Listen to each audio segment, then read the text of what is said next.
Hey guys, it's been a minute, full minute right there. So I was thinking to myself, what could be a better day to do a YouTube video than today, being the 16th of August 2022, exactly 1 week since a general election was conducted in my country, Kenya. Let's glam together as I give you some inside information of how I am not even disappointed at the fact that the president's name did not start with the letter R. I mean, isn't that too specific for the voters to understand, for Chebukati and everybody else involved? Like this particular presidential election, I didn't even have mixed feelings. Yes, I could say I had ulcers the whole time. I was stressed about it, but the result has not surprised me one bit. Some fun facts about the loser of the presidential election 2022. Who am I talking about? Raila Odinga. I don't know if he has conceded defeat or not. Anyway, he never does, but at the end of the day, he accepts for himself to be absorbed in a coalition. You know, in the just concluded era, he was the manager of Handshake before he has been made. You know, me, I've decided the only thing I want to remember Raila with is being the first prime minister of the Republic of Kenya. And aside from that, I also want to remember him as somebody that won the referendum in 2005. At that time, we only had two votes to put. Either you cast yes, which was banana, or you cast no, which was an orange. Good. Now let's look at the biography of the said man Raila Odinga, somebody that has already been named as the enigma in politics of Kenya. But why would you be an enigma? Somebody that never wins any election. You are surprising me. In fact, you are confusing me. Which enigma are you? And now because of this, it's going to take a while for people from my tribe to groom somebody else to the level of, raising a presidential candidate again. Now, Raila Odinga is the son. Can we just do this as I glam up to go exactly nowhere, because it is raining in London this morning, or this afternoon rather. It is raining. So yeah, I'm just gonna glam up and stay home basically. But let's talk about this important matter together, because Raila has had a very rich history that it is surprising that he has not actually won any presidential election. Either it has been stolen from him, or he never stole his votes back, or whatever he wants to say that he has been shortchanged. I think it's far too long. I mean, you cannot cry foul for 3 decades. Like, how? Is it only you that is sweet to steal from? You understand? So Raila ventured into politics from what I remember. By the way, this video is for people who are born in the year 1980s and below. So if you know you are born in the 1990s, just excuse yourself. Excuse yourself. You're still there. Then it means you are born in the 80s and below. Now, looking at the political history of the said man Raila Odinga, this guy came into power.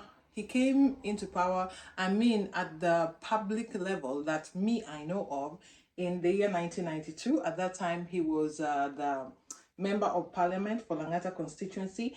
At this particular time, they were serving with his father, Jaramogi Oginga Odinga, in the same parliament. Remember, his father is also the first vice president of the Independent and Democratic Republic of Kenya. This is the year 2022. 2023 next year, I believe we will be clocking 60 years of democracy and independence. No, wait, of independence. For democracy, I think it is less. So, quick history of this guy, or also fun facts or fictions, if you like. This guy was arrested in the year 1982 for attempted or failed military coup, and he was jailed for the longest time, which he came out of stronger because he was willing to go into exile regrouped from there. He was in exile in Norway, regrouped from there, and he came back to start standing again. So on his first shot, he went and he became the member of parliament for Langata constituency, somewhere that I was born and literally grew up in. So there is no shocks for me. Anytime we're talking about Langata constituency, I understand it like the back of my palm. He became the member of parliament, and fast forward the next general election, he came forth and said, hey guys, I want to be president. He formed a party called the NDP, that is the National Democratic Party. With that, he ran for the presidency. And at that time, there were top shots, there were big dogs. Like there was the likes of Mwai Kibaki, there were people. And the most person to be afraid of is the late former president of the Republic of Kenya, Daniel Toroitich Arap Moi, the man from Baringo, the total man, the professor in Kenyan politics. You could not just joke with that man. You will never elbow him from that seat. So 1997 went and he didn't win. And he felt like, oh, you have stolen from me. Yeah, went into talks with the said incumbent or the winners, or they ended up having like a merger, of which he ended up even being the Secretary General of KANU, He ended up being the Secretary General of KANU, which is the arch enemy of Luos. I don't understand, because KANU is supposedly like a Kalenjin party or a Kikuyu party. These are Bantus and Nilots. I am not saying this to create division, either of viewers or any kind of division outside of this video. I'm just saying this for you to look at what I'm saying from a substantial angle, if that makes sense. So he went ahead and became the Secretary General of KANU.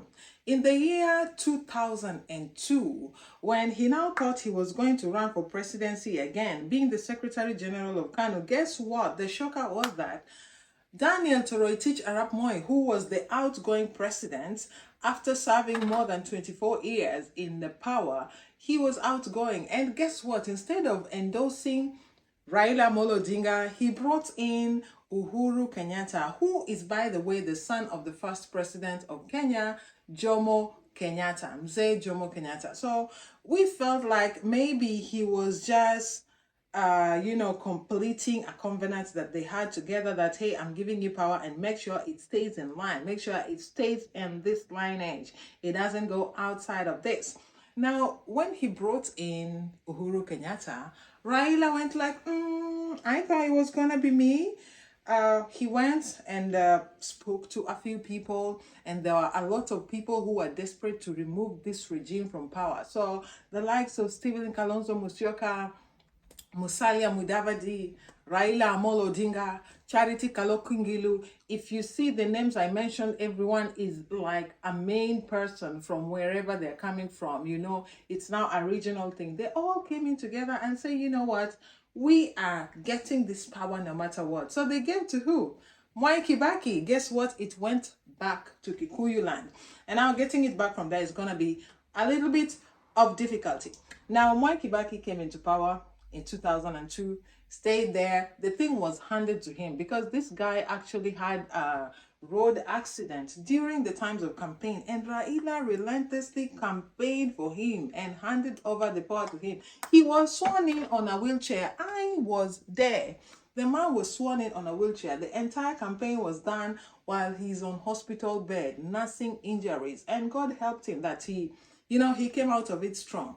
Now, squabbles started, Squabbles started in that they felt like this merger was not being fair to them, like there was no equity in resources, they were not being distributed evenly. He felt like, how come? Why would you make me a prime minister and my powers are less? It's like I'm just any other minister. Okay, so this went on, and in 2007 he felt, no, this guy has used me and I'm a walk out, I'm gonna show him that I am a man of the people.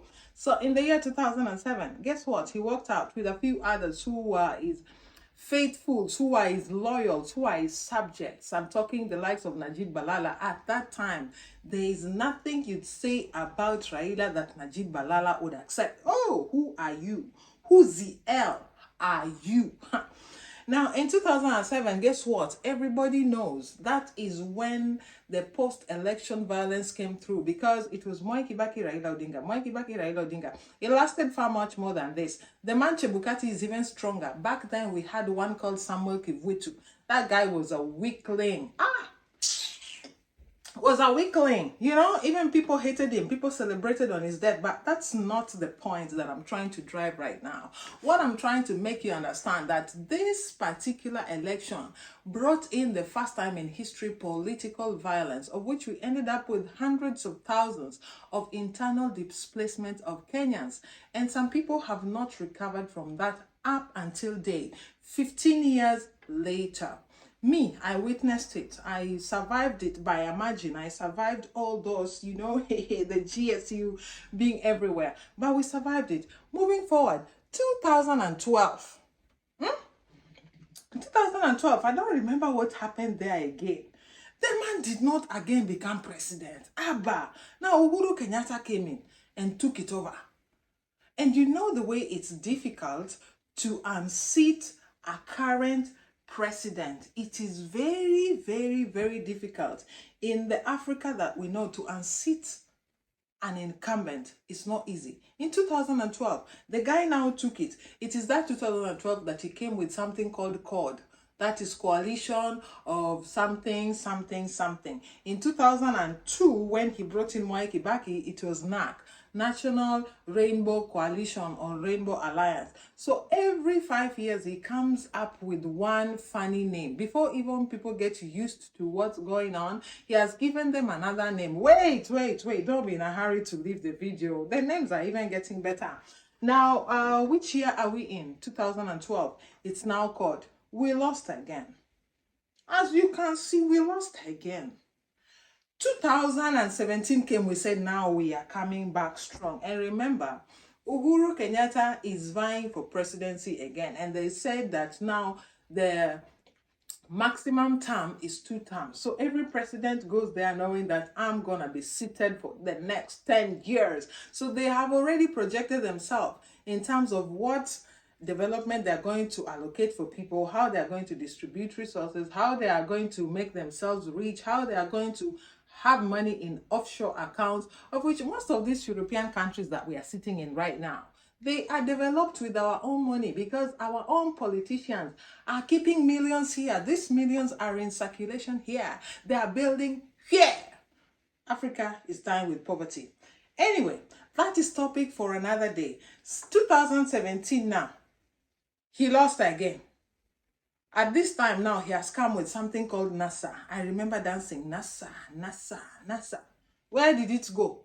Nowhere. He didn't go anywhere. Anyway, at this point now, he brought up what? Handshake. This handshake lasted all the way till now that we are sitting here. And now we have seen the fruitful of handshake. Now, 2022, he now come with Azimio la Umoja. So every year, every political or every general election year, you come up with something that is new to people, and people have always shown you loyalty.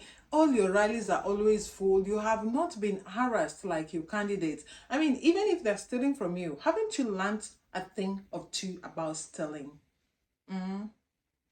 A full grown-up man like you, you're almost 80 years, according to the biblical terms. You are almost 80 years.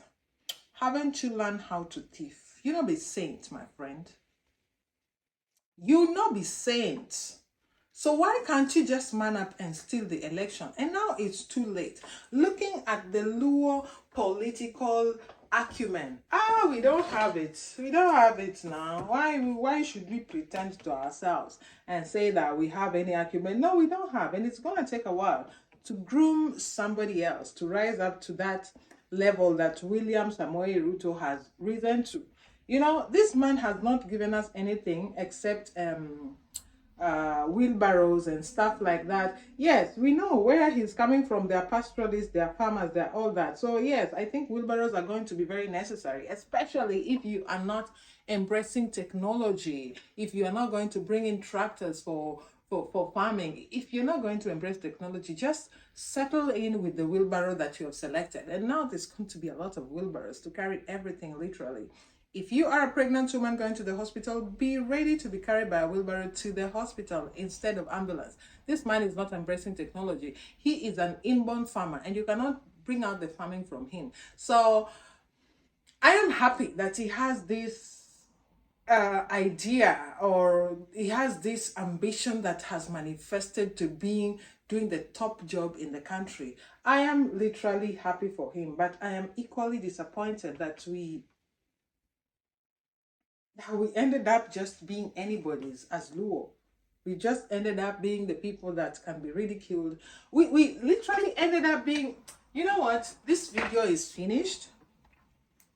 Yeah, that's all I can say. This video is finished. What's my own?